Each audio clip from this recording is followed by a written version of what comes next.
கையில் காஃபி இருக்குது. இனி தான் நான் வந்து ரெடி ஆகணும். இன்றைக்கி என்னன்னு பார்க்குறீங்களா? இன்றைக்கி எங்கள் ப்ராஜெக்டோட 3rd ரிவ்யூ. இத்தனை நாள் மற்ற ரிவ்யூ பற்றி அப்டேட் பண்ணியிருப்பேன். இதுக்கப்புறம் இன்றைக்கி 3rd ரிவ்யூ முடிஞ்சிச்சுன்னா ஃபைனல் ரிவ்யூ தான். அதுக்கும் கொஞ்சம் ஃபீஸ் இருக்குது, அதை பே பண்ணணும். வாங்க இன்றைக்கி என்னெல்லாம் நடக்குதுன்னு என் கூட சேர்ந்து பார்க்கலாம். மோஸ்ட் ஆஃப் த டைம் மெஸ்ஸில் சாப்பிட்டதுனால என்னோடய பிரேக்ஃபாஸ்ட் எப்போதும் காஃபி மட்டும்தான்.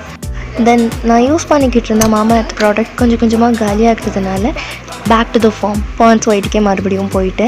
அண்ட் இதுவுமே வந்து ஸ்கின்னுக்கு நல்லா இருக்கும். எல்லா ஸ்கின் டைப்பும் மோஸ்ட்லி இதை யூஸ் பண்ணுறாங்க. பிம்பிள்ஸ் இருந்தால் கூட ரெடியூஸ் ஆகுது, ஸ்கின்னை ஒயிட்டாக வச்சுருக்கு.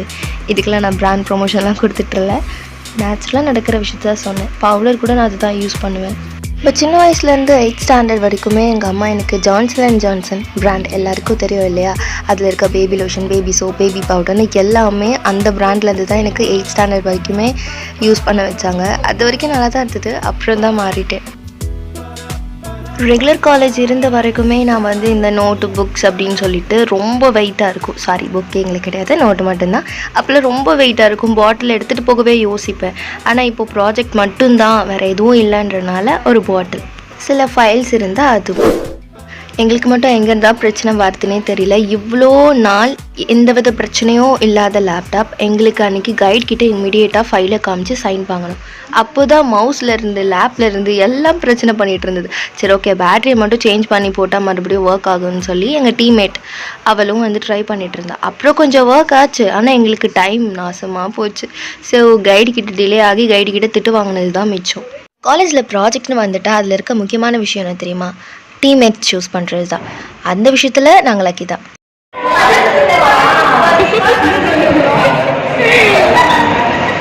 இங்கே ஒருத்தங்க இருக்காங்க, அவங்க எங்க ப்ராஜெக்ட் டீமே கிடையாது.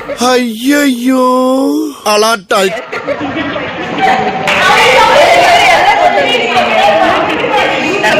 நீங்க 2 பேர் எல்லாம், நாங்க 2 பேர் ப்ளூ ஆண்டி இல்ல, 2 பேர் கரெக்டா போட்டு வந்துருக்கோம். இதெல்லாம் கரெக்டா லேப் நார்மல் ஆனதுக்கு அப்புறமா மறுபடியும் எங்கள் ஒர்க் கண்டினியூ ஆச்சு. ஏன்னா எங்கள் கைடை மீட் பண்ணி அலைன்மெண்ட் கரெக்டாக இருக்கா, எல்லாம் கரெக்டாக இருக்கான்னு வெரிஃபிகேஷன் வாங்கணும். தென் பிபிடி அண்ட் அதர் டாக்குமெண்ட்ஸுமே நாங்கள் வந்து பிரிண்ட் அவுட் எடுத்து அதையுமே சைன் வாங்கணும். அண்ட் எங்கள் ப்ராஜெக்ட் எந்த நிலைமையில் இருக்குது, அதோட கிட்டோட ஃபோட்டோ கண்டிப்பாக பிரிண்ட் அவுட் எடுத்துருக்கணும். இதெல்லாம் பண்ணும்போது இடையில் பசிச்சுது. ஸோ ஸ்நாக்ஸ் எடுத்துகிட்டு எதுக்கு இந்த போர்டு காட்டுறேன் அப்படின்னா, சிம்பிள் நான் வீடியோ போட்டிருப்பேன். அது முடிஞ்சு எவ்வளோ நாள் ஆச்சு, ஆனால் போர்டை அழிக்க மனசே வரல போல். ஸோ அதை கொஞ்சம் நேரம் ரெஸ்ட் எடுத்துகிட்டு அகெயின் எங்கள் ஒர்க் ஸ்டார்ட் ஆச்சு. பிளாக் பிரிண்ட் அவுட்லாம் இருக்கக்கூடாது, கலர்ஸ் ரெக்ஸ் தான் இருக்கணுமா. ஸோ அகெயின் போய் அலைஞ்சு எடுத்துகிட்டு வந்தோம். கொஞ்சம் நேரமாக ஹெச்ஓடி மேம்காக தான் வெயிட் பண்ணிக்கிட்டு இருந்தோம். எப்போவுமே அவங்க வர்றதுக்கு முன்னாடி ப்ரொஜெக்டர்லாம் ரெடியாக இருக்கணும்னு சொல்லுவாங்க. ஸோ அதையுமே பசங்க ரெடி பண்ணி வச்சுட்டாங்க. இன்னுமே காணுமே அப்படின்னு யோசிச்சுட்டு இருந்தோம். அப்போ தான் என் கிளாஸ் பசங்களுக்கு ஒரு ஐடியா வந்துச்சு. நம்ம ஏன் இந்த கொடைக்கானல் ட்ரிப் போனது, ஹாஸ்டலில் எடுத்தது, ஃபோட்டோஸ் வீடியோஸ் ஏன் ப்ரொஜெக்டரில் போட்டு பார்க்கக்கூடாது, மேம் வரதுக்குள்ளே பார்த்துடலாம் அப்படின்னு சொல்லி ஒரு ஃபன்னே நடந்தது.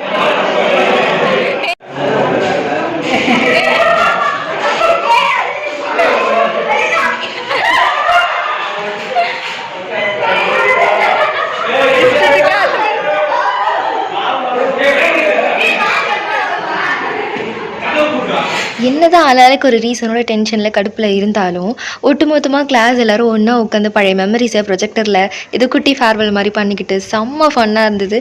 கடுப்பாக இருந்த மூஞ்செல்லாம் ஒரு சிரிப்பான முகமாக மாறிச்சு. ரொம்ப நல்லா இருந்தது அந்த நாள்.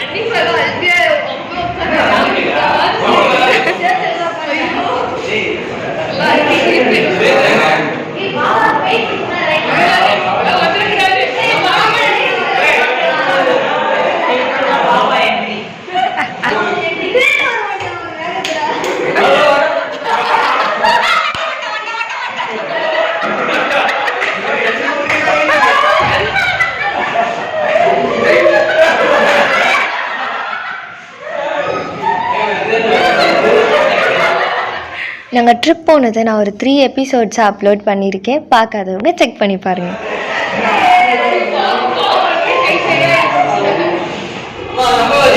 வீடியோ எடுக்கிறத பார்த்துட்டா போதும், என்னை கலாய்க்க ஸ்டார்ட் பண்ணிடுவான் இவன். அதுக்கப்புறம் கொஞ்ச நேரம் ஃபோட்டோஸ் தான் பார்த்துட்டு இருந்தாங்க. ரேண்டமாக பசங்க இது வரைக்கும் எடுத்த செல்ஃபிஸ் அதை தான் பார்த்துட்டு இருந்தாங்க. இது வரைக்கும் பசங்க பண்ணுறதெல்லாம் பார்த்து நாங்கள் சிரிச்சிட்டு இருந்தோம். எங்களுக்கே சர்ப்ரைஸாக நாங்கள் செகண்ட் இயரில் குரூப் டான்ஸ் ஆடினதை போட்டு விட்டானுங்க. அப்போ தான் கதற ஆரம்பித்தோம். ஆடுறப்போ தெரியல, ஆனால் இது இப்போ மெமரிஸாக மாறி எல்லோரும் கலாய்க்கிறப்போ எங்களால் கண்ட்ரோலே பண்ண முடியல. சிரிச்சிட்டு இருந்தோம். ஒருத்திலாம் என் டீம்மேட்லாம் கதறிக்கிட்டு இருந்தா, நிறுத்துங்கடா நிறுத்துங்கடா, வேணாண்டா அந்த வீடியோவை ஆஃப் பண்ணுங்கடான்னு. கத்து, நல்லா கத்து.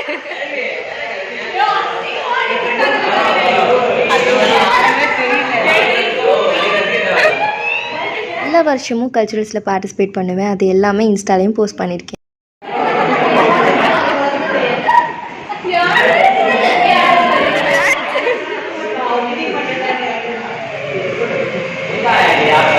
நாங்கள் காலேஜ் போனதே 3rd ரிவ்யூ அட்டன் பண்ணுறதுக்கு தான். ஆனால் அது அங்கே நடக்கவே இல்லை. போய் ஃபன் பண்ணிவிட்டு ஹாஸ்டலுக்கு வந்துட்டேன். இந்த சம்மருக்கு செம்ம தண்ணி தாகும். ஸோ வேறு வழி இல்லாமல் எப்போவுமே பாட்டிலை கூடவே எடுத்துகிட்டு போய் வரும்போது ஒரு 2 டைம்ஸாவது நான் ஃபில் பண்ணிவிட்டு திரும்பவும் இந்த 2nd ஃப்ளோர் வரைக்கும் வர வேண்டியதாக இருக்குது. அது ஒரு பெரிய கஷ்டம். வீடுனா பிரச்சனை இல்லை, ஆனால் ஹாஸ்டலை பொறுத்த வரைக்கும் சும்மா தண்ணி தாகம் எடுத்தால் நாங்கள் கீழே தான் போய் ஆகணும். ஏன்னா எங்கள் ஃப்ளோரில் இல்லை. ஸோ கீழே போய் தண்ணி பிடிக்க வேண்டியதாக இருக்குது.